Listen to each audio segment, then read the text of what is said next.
The Body by Rodney Hamright and Suda Wright. In the heart of America, a complex story unfolds, woven through the historical context of black and white churches. From the very beginning, worship was divided, laying the groundwork for a future rife with conflict. Now at rodneyhamwrightbooks.com and Amazon and Audible, also on iTunes and Apple Podcast. Chapter 1. The Birth. Black/White 1. Dust hung in the air like an invisible congregation, swirling with a silent deliberation above the rows of hard-backed seats. The wood-paneled lecture hall of Westfield Liberal Arts College, officially the John Winthrop Memorial Auditorium, but referred to with a mix of reverence and contempt by faculty as the nave greeted its Monday morning supplicants with the familiar scent of lemon oil, dry radiator heat, and the faintest undertone of mildew that years of custodial vigilance could not entirely quell. Light, strained and yellow through the tall centuries-old windows, fell in great angled slabs across the rows, catching the gilded dust motes in suspended animation. Dr. Jameson Caldwell, who considered himself neither sentimental nor a slave to ritual, nevertheless entered the room each week with a deliberate ceremony. He approached the lectern, a battered block of oak, adorned with decades of graffiti, some of it his own from a misbegotten undergraduate era, and performed the slow unpacking of his tools. First, the annotated edition of the Institutes of the Christian Religion, its spine reinforced with strips of surgical tape. Next, a clutch of sermon facsimiles, their edges curled and corners frayed, each sheaf fastened with a rusting staple and flecked with handwritten marginalia in a tidy, severe script. Finally, a legal pad scrawled with a maze of arrows, circled terms, and occasional cartoon caricatures of Jonathan Edwards with fangs or Calvin with large sunglasses. He arranged each item in order of anticipated deployment, then aligned the whole array to the invisible axes he perceived alone. Satisfied, he exhaled. The hush before class always felt to Caldwell like the moment before a particularly decisive hand in poker. Every player poised behind a mask, the true stakes just beneath the surface. The students arrived in their customary trickle, some drifting in with studied languor, others shuffling at the margins, phones aglow with news or, more likely, ma'ams. Caldwell's class, The Invention of American Christianity, 1600 to 1865, attracted an array of the curious and the required. There was the sullen defensive linebacker whose athletic scholarship mandated the accumulation of diversity credits, the patchwork assembly of humanities, majors, political science, gender studies, 2 nervous philosophy minors, and, increasingly, students whose connection to the material was not academic but ancestral. Caldwell registered this last group in the way a botanist might note a shift in local flora, a black woman in a faded church retreat, T-shirt, eyes wary but intent, a soft-spoken first year whose woven bracelets marked her as Dene, hunched protectively over a laptop plastered with activist stickers. The white students, for the most part, either blandly indifferent or, in a few cases, conspicuously eager to audition their guild. Caldwell waited until precisely 10:01. He had long abandoned the fantasy of an on-the-hour start, but would not tolerate further slippage. He rapped the lectern with his knuckle, then peered over his glasses. The wire-rimmed frames had been fashionable in his graduate school days, and he had not troubled to update them.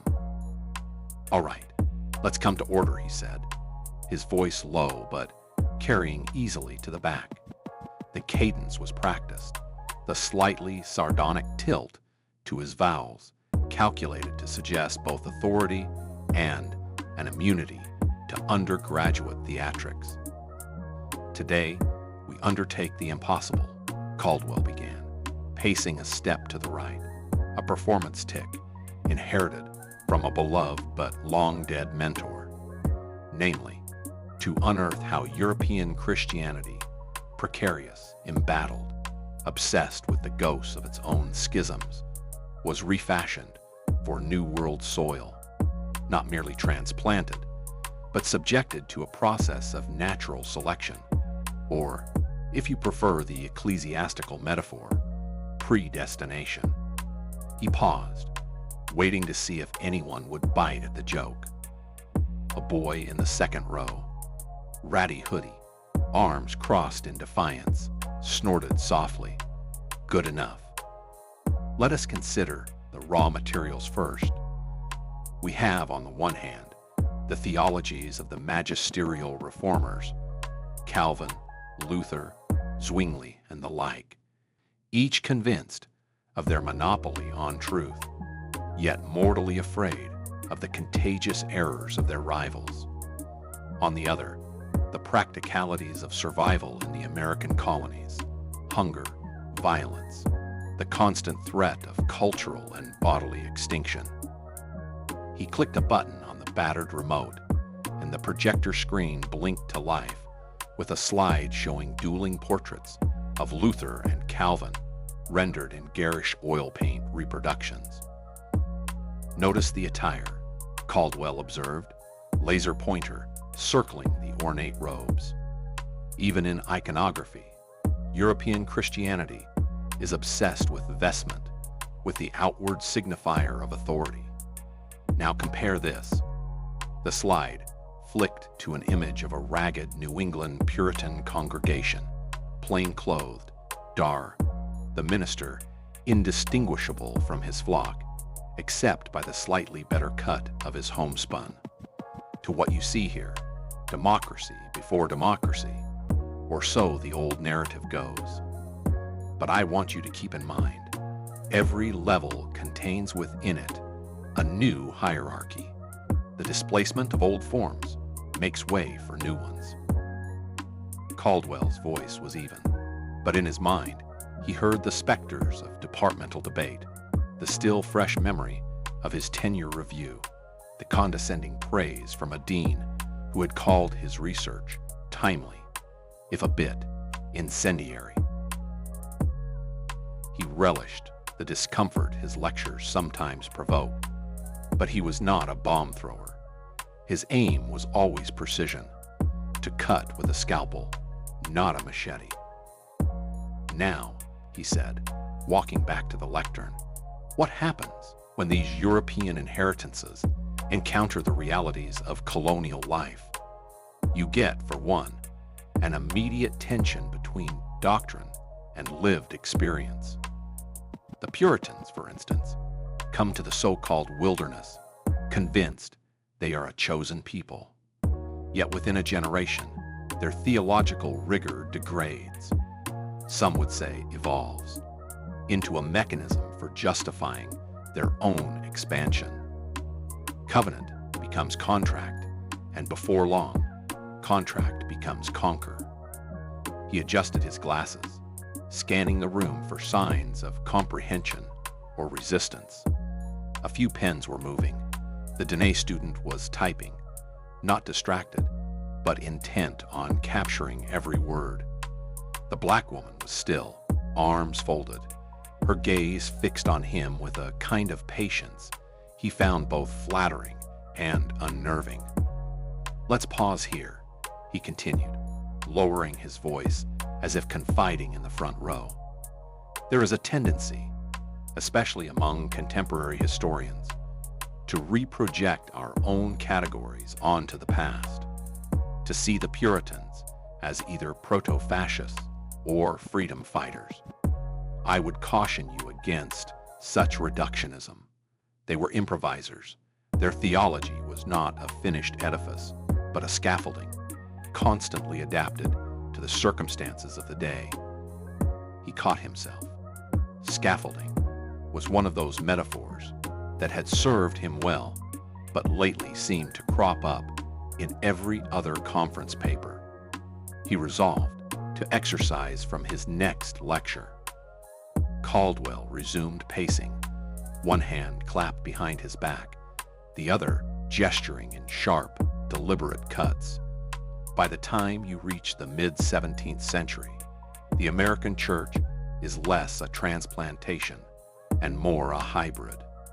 The language of election remains, but is increasingly used to delineate insider and outsider, white and not white, Christian and the so-called heathen populations.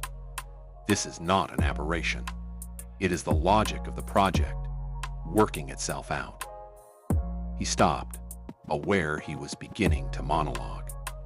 He had promised himself, and his faculty mentor, and his increasingly blunt wife, that he would curb this tendency and make room for discussion.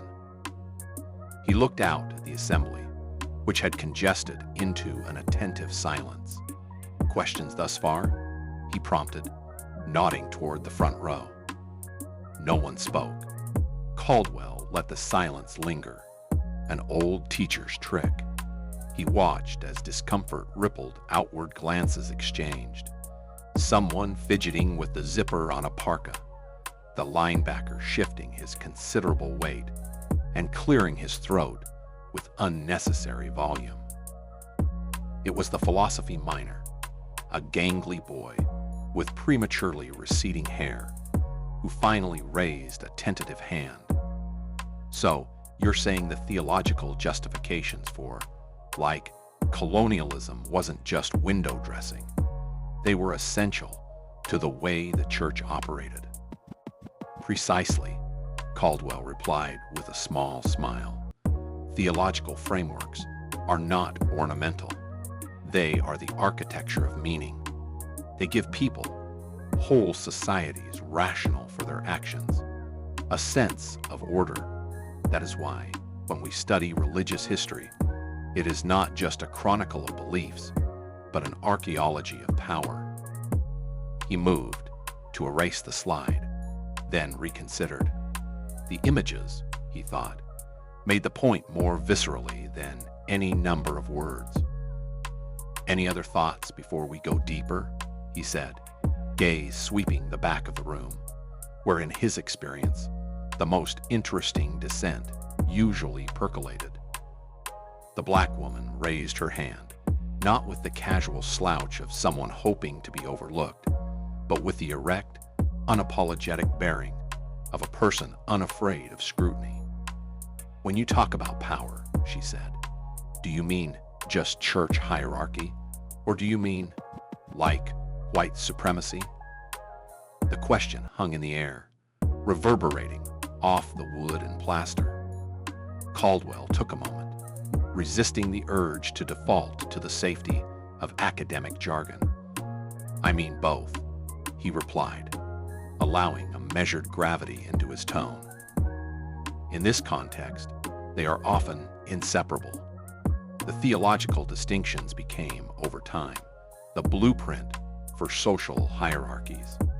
One, the notion of elections being peculiar people, was transposed onto racial categories. It justified not only the subjugation of indigenous and African peoples, but also their exclusion from the full benefits of the new order." He saw the ripple of impact as the words landed, a flicker of recognition from the woman, a brief shiver of discomfort from a red-headed girl in a sorority sweatshirt, a narrowing of the linebacker's eyes as if recalibrating his sense of the class. Caldwell felt, as he often did in such moments, the double edge of satisfaction and anxiety. To make the invisible visible. This was the holy grail of teaching. Yet he knew, too, that every revelation threatened to destabilize, to alienate. He wondered, as he had begun to more often, where the line was between illumination and harm. He returned to the lectern, stacking his hands neatly atop the annotated Calvin. In the next segment, he said, we will look at specific texts, sermons, and theological treatises that illustrate this dynamic. You will see, I think, how what began as a debate over grace and works morphed into a justification for conquest and, in time, for chattel slavery. He paused, a practiced orator's pause, then added, "It will not be comfortable." But then, neither was the world these people made. He clicked off the projector, the room flooding suddenly with the undiffused daylight, harsh and clarifying. As the students blinked in the brightness, Caldwell permitted himself a small, private smile.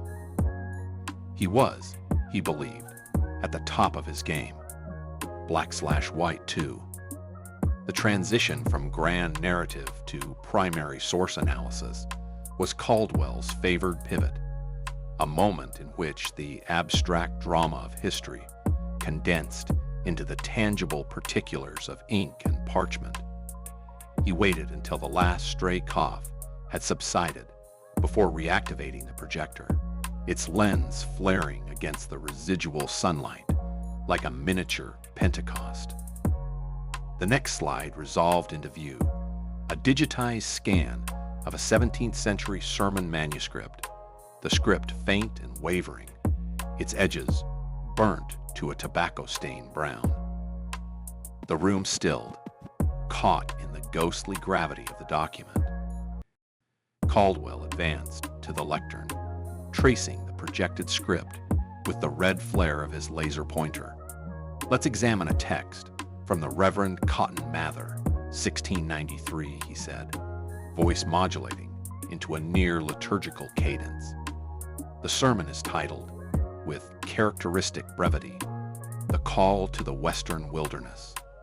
Mather delivered this address at a time when the Massachusetts Bay Colony was in full expansion, and tensions with indigenous nations had reached a kind of permanent fever. He gestured to the first passage, its archaic spellings left mercifully uncorrected. "For the Lord God hath delivered into our hands the lands and the souls of the heathen, that they might be brought to the true light, and in due season become a people after his own heart." Caldwell read it in the slightly theatrical tone he reserved for archaic texts, just enough to underline the distance, but not enough to parody the source. He glanced at the class, then returned to the manuscript. Notice the dual register, conquest of land and conquest of soul. For Mather and his cohort, these were mutually reinforcing. It is not enough to subdue the territory. One must also justify the taking as a redemptive act. He clicked to the next slide, a block of Mather's handwritten margins, the script so compressed it seemed to shiver on the page. Here, Mather expands on his theology of replacement. The wilderness shall blossom as the rose, and the ancient iniquity of the Canaanite shall be expunged, even as we labor for the harvest. The implication is clear. Indigenous peoples are cast in the role of biblical Canaanites, foreordained for displacement, at best for assimilation.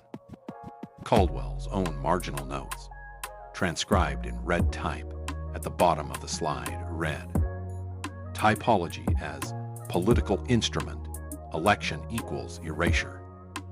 He allowed himself a brief smile at the cleverness of the formulation, but the room received it in silence.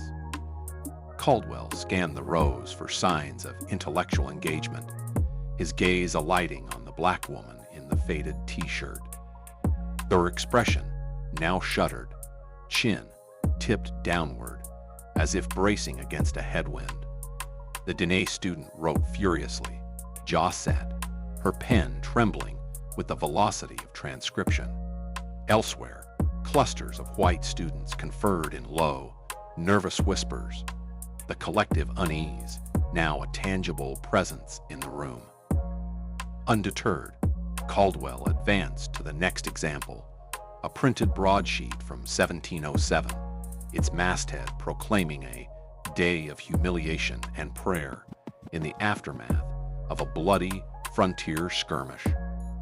He read aloud, "Let us repent the sins which have brought the rod upon our colony, and petition the Almighty to deliver us from the wrath of the savages, whose souls, though darkened, are not beyond the reach of Christ's mercy, if only they will submit to his ministers." He paused to let the words resonate. "Here," he commented, "is the paradox at the heart of colonial theology. The other must be vanquished, but never wholly destroyed. Rather, converted, their difference subsumed into the body of Christ, albeit as second-class members." He could feel the atmosphere thickening, a charged pause between each turn of the page. The linebacker had lost interest, head now slumped against a backpack, but several students in the middle rows watched him with something like suspicion, as if expecting the next sentence to be a trap. Caldwell pressed on, pivoting to the topic of chattel slavery, which he introduced with a measured gravity. The American church's complicity in slavery is often framed as a tragic aberration, a moment when the purity of Christian doctrine was betrayed by the expedience of economics. But the evidence, if you read the text, suggests something more unsettling. The biblical justifications for slavery are not peripheral. They are woven into the fabric of colonial theology. He projected a scan of a 1721 sermon, its pulpit printed lines crisp and authoritarian. "Slaves, be obedient to your earthly masters with fear and trembling, as unto Christ." Caldwell read it with a deliberate flatness, as if to resist the temptation of editorializing. The preacher goes on to assure his congregation that the conversion of African slaves was a means of sanctifying their servitude, of making their suffering redemptive, both for themselves and their owners. He clicked off the slide, returning the screen to a blank white glare. "Research suggests," he said, his habitual preface to controversy, "that these theological frameworks created lasting patterns of racial hierarchy, not only in the visible structure of the church, but in the deep grammar of American society." The logic of election, once a doctrine about spiritual status, became a proxy for whiteness. The language of covenant, once about community, was weaponized to exclude. He stopped, surveying the room. The Dene student had ceased her note-taking, arms folded tight, brow furrowed in a scowl of concentration. The black woman sat upright, spine rigid, hands clasped on the desk, as if physically restraining herself from speaking. Caldwell saw for the first time the quiet tension in the faces around him, the simmering distrust, the private calculations of whether to contest or comply. But Caldwell's reflex was to double down. He returned to his annotated notes and began a close reading of another Mather sermon, parsing its language with surgical detachment. Note, for example, Mather's use of the phrase peculiar inheritance when referring to the future of the colonies. In the biblical context, this describes Israel, a people set apart by divine favor. Here, it is repurposed to describe the settlers themselves, and, by implication, to justify their displacement of native populations. He tapped the lectern for emphasis. It is not enough to call this racism, though, of course, it is that. It is a theological system, with its own internal logic, its own means of self-reproduction. Once embedded, these ideas do not disappear simply because subsequent generations disavow them. They persist in language, in custom, in law, and, as we will discuss next week, in the way American churches have responded to every wave of social change since. He let the silence hang, then closed his lecture notebook with a snap that sounded louder than intended. "Let's break here," he announced, masking his own uncertainty with brisk efficiency. "I will open the floor for questions in 5 minutes. Please take that time to reflect on the readings and be prepared to discuss." The students stood, some immediately forming clusters to debrief in low, anxious voices. The Dene woman exited swiftly, backpack slung high, her footsteps echoing down the corridor. The black student lingered in her seat, staring at the blank projector screen as if searching it for a sign or secret. The white students, for their part, either filed out in practiced indifference or hovered by the doorway, uncertain whether they were expected to apologize for something they only half understood.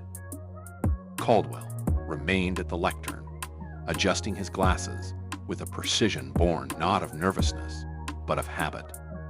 He riffled through his notes, already plotting the opening gambit for the coming discussion. If he registered the heaviness in the air or the slow-burning anger in a handful of his students, he gave no sign.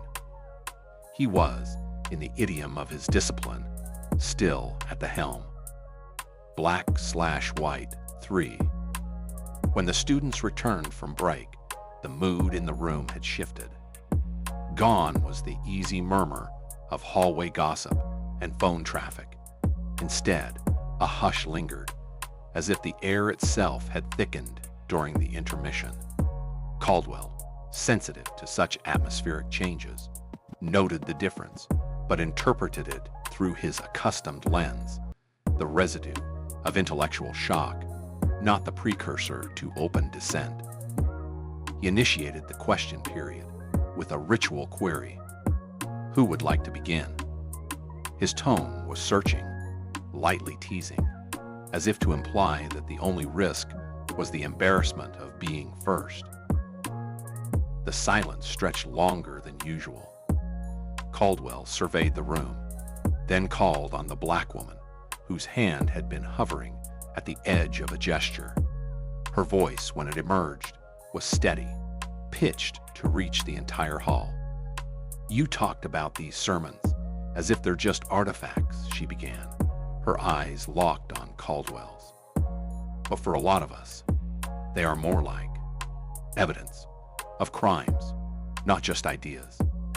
How do you reconcile studying them as history when they were used to justify atrocities against our own ancestors?" The words landed with a precise, surgical clarity.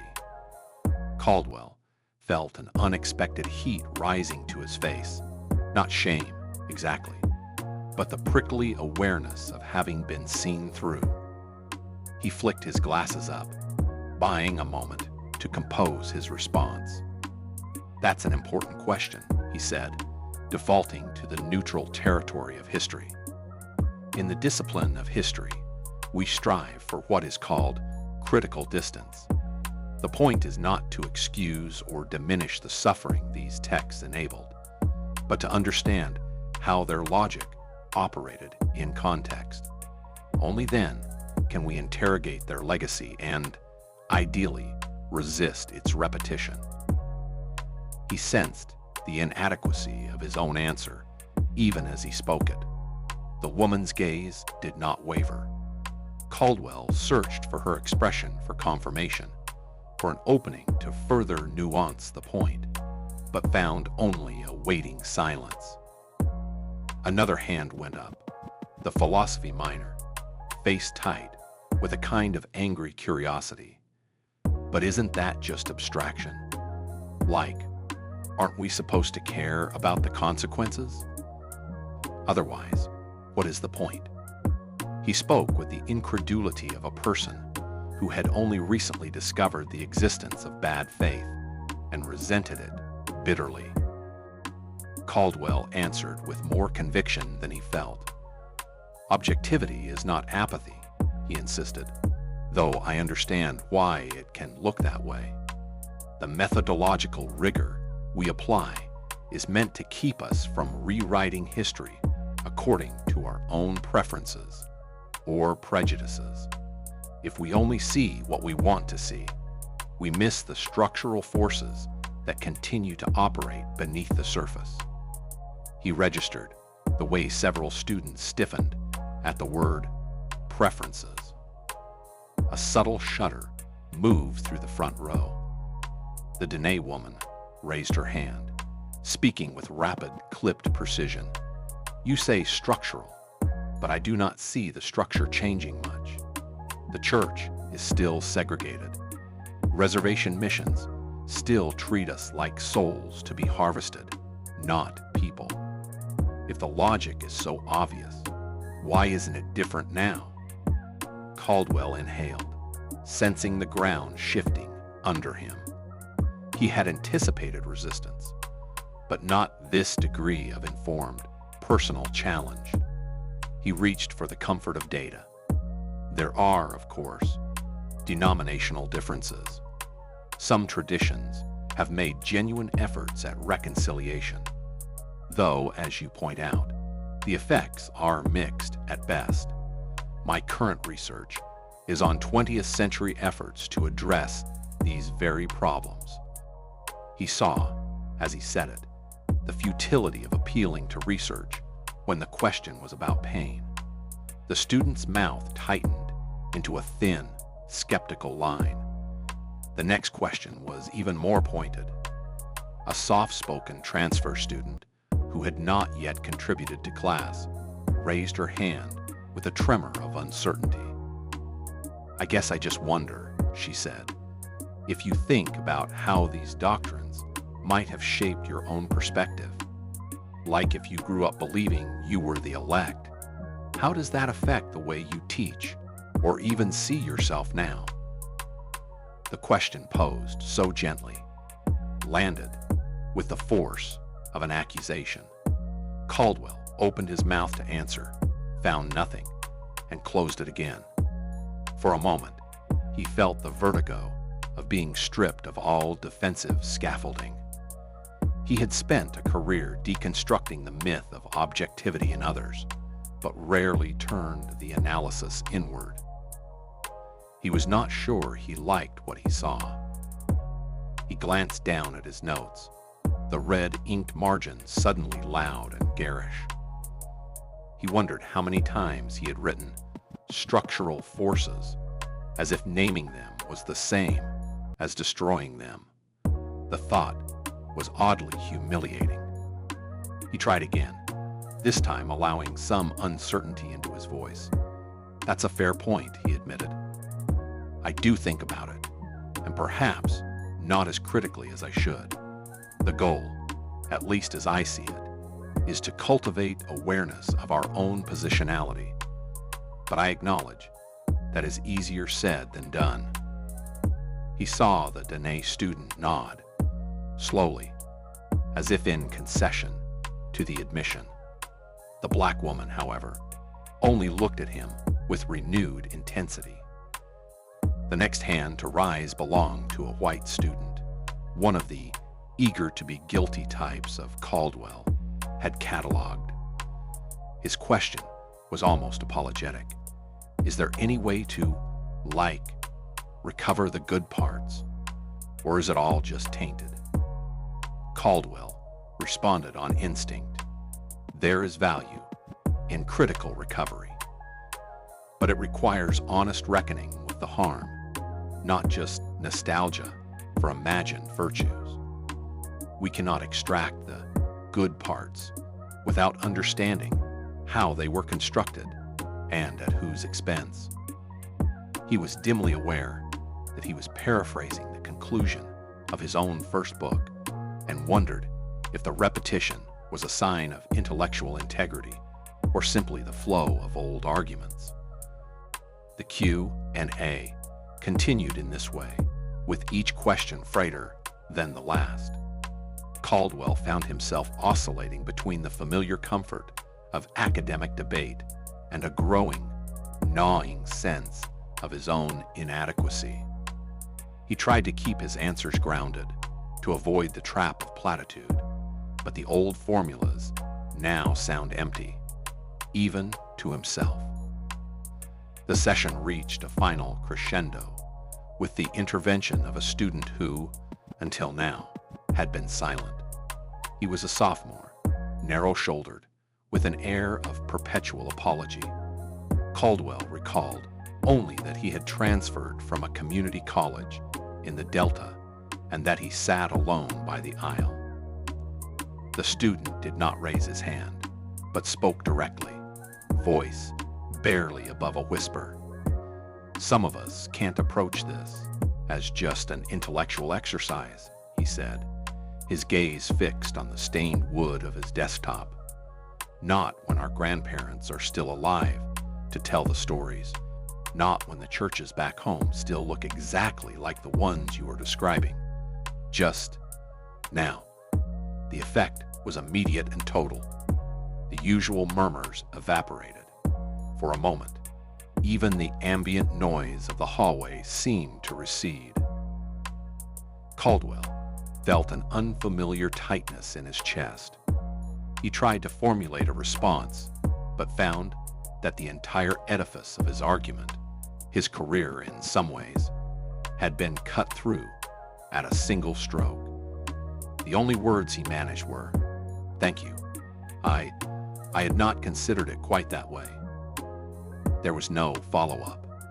The moment hung, unfillable, until Caldwell dismissed the class. He lingered at the lectern long after the students filed out, the echoes of their voices swirling with the dust in the emptied room.